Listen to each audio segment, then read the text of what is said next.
All right, guys, welcome to another episode of Wayne's World Garage. Guess what? Today's Thursday, and it's cold outside, it's raining, and it's a good day to start greasing and servicing the Dodge Power Wagon. It's a 1956 truck. Outside air temperature is lovely. Let me see if I can get the better picture of this thing. 44 fun-loving degrees. Now, for us snowflakes in Maryland, that's pretty cold. Anybody from the rest of the world, it's not really cold. Here are my two favorite oils. The one on the left, Shell Rotella, 15 Whiskey 40. On the right, Pennzoil, 10W30. Now, which one should I put in the Power Wagon? Who can tell me? Leave a comment. So let me give you a hint. The Rotella, all the ratings start with a C, okay? The Pennzoil, the ratings start with an S. What could that mean? S and C. Which one goes into the Power Wagon? Which, by the way, is a flathead engine, 230 cubic inches, 6 cylinders of very little power. All right, so before we get going on this is the 1956 Dodge Power Wagon.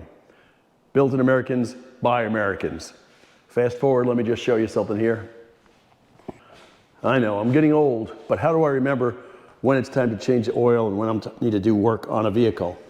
Check this out. So, thanks to the Jeff Bezos and folks at Amazon, I made this little chart, and on it has the vehicles and pretty much everything we have which has pistons in it. And the Dodge Power Wagon is overdue to get a greasing and to get an oil change.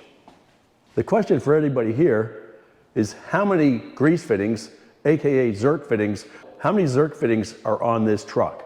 Who can guess in the comments before the video is over? Quick story though, fast forward. I was at Napa, okay, not a sponsor by the way, and I go in there and I said, I need a Zerk fitting.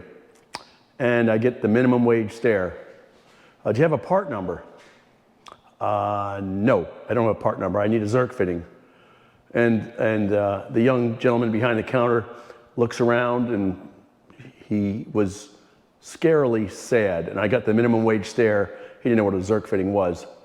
So we asked the old guy next to him, I don't know if he's old, but he's probably over 50, what's a Zerk fitting? And the guy laughed.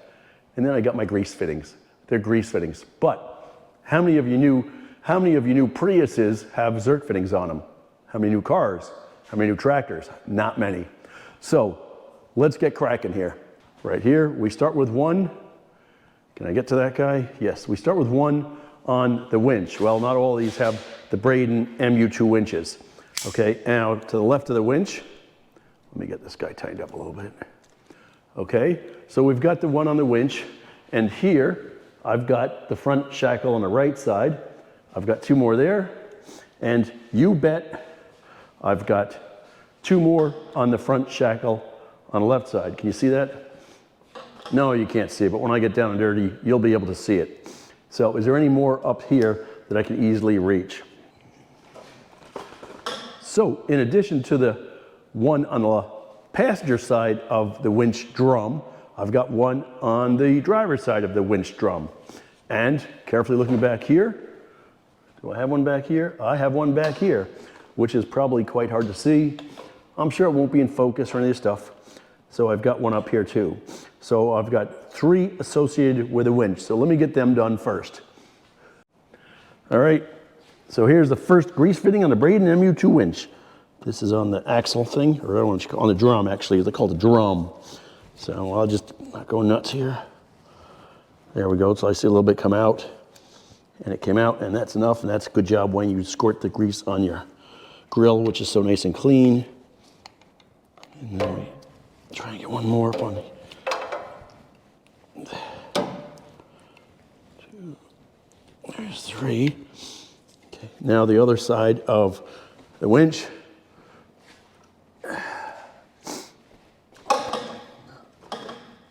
Easy to see. This is also on the drum.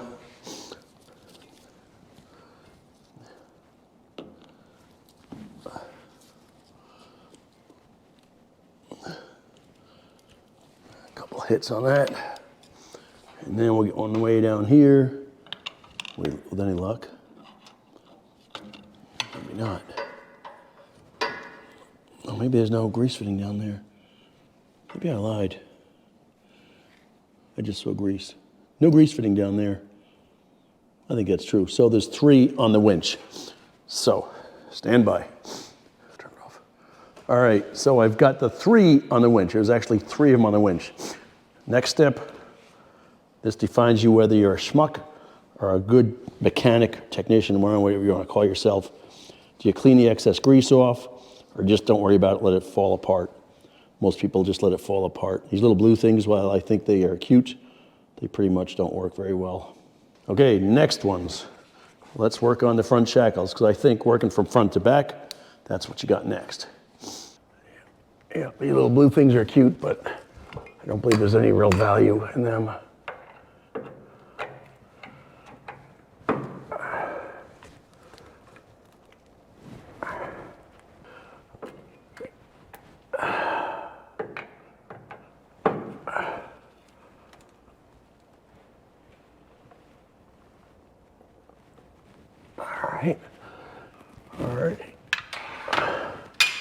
All right, that is the passenger side shackle. So how many does that add up to be? You tell me. Because it's getting to be more than the fingers I have in one hand. All right, so now we've got the driver's side front shackles to do. Ooh, we just plopped a big piece of grease on the ground. Sweet. Not really.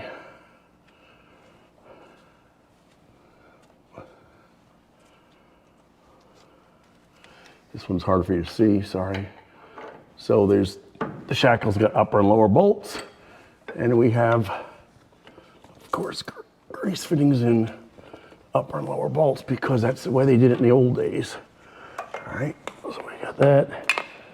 Oops. All right, well, I don't know about you, but watching me grease all of these fittings individually is like watching glue dry. So here's a quick synopsis of what we greased. On the winch drum on the left-hand side, you've got 2 Zerk fittings. On the right side of the drum, you've got a 3rd Zerk fitting for a total of 3 on the winch. On the front spring shackle, you've got 2. Now, when we go to the driver's side, you've got 2 more Zerk fittings. This is the drive shaft for the MU2 Braden winch. This is the driver's side steering control arm. This is the passenger side steering arm. This is the back shackle of the front left spring. This is the front right spring back shackle. This is the Braden MU2 winch drive shaft, which connects to the power takeoff. It has 2 fittings on it. It has one here and one on the U-joint up in there, easy to see. This is the brake pedal. This is the steering arm coming out of the gearbox, this is the back side of the steering arm coming off. This is going to the clutch fork inside the bell housing on the driver's side. This is the rod for the clutch fork on the passenger side. This guy here goes to the bell housing for the clutch. So for the clutch, it has 3 of them, and the brake has 1. This is a drive shaft going to the rear power takeoff. This is a short drive shaft going from the transmission to the transfer case. This is the short drive shaft going to the transfer case. So the short drive shaft, of course, has 2 of them, 1 on each of the universal joints. This is the drive shaft coming from the transfer case to the front pumpkin or the front knuckle. This is a drive shaft coming from the transfer case to the front axle, 1 on each of the U-joints and 1 on the shaft itself. This truck has a Laycock overdrive. Output of the transfer case going to the Laycock overdrive has a U-joint on it. This is the drive shaft going from the output of the Laycock overdrive to the rear axle. It's got 1 on the actual drive shaft itself for the spline, which goes here. And it's got, of course, another one on the U-joint back here. This long drive shaft goes to the rear power takeoff. It's got one universal joint on it up here. It goes to a bearing block, and the bearing block, out of the bearing block comes a spline, and the spline goes to a U-joint, which has another universal joint and a Zerk fitting, of course. This goes to the rear axle, a universal joint here at the rear axle, and of course that has a Zerk fitting on it. This is a short drive shaft for the rear power takeoff. This is the belt drive, the drive shaft, the short drive shaft for the rear power takeoff. It has a Zerk fitting here.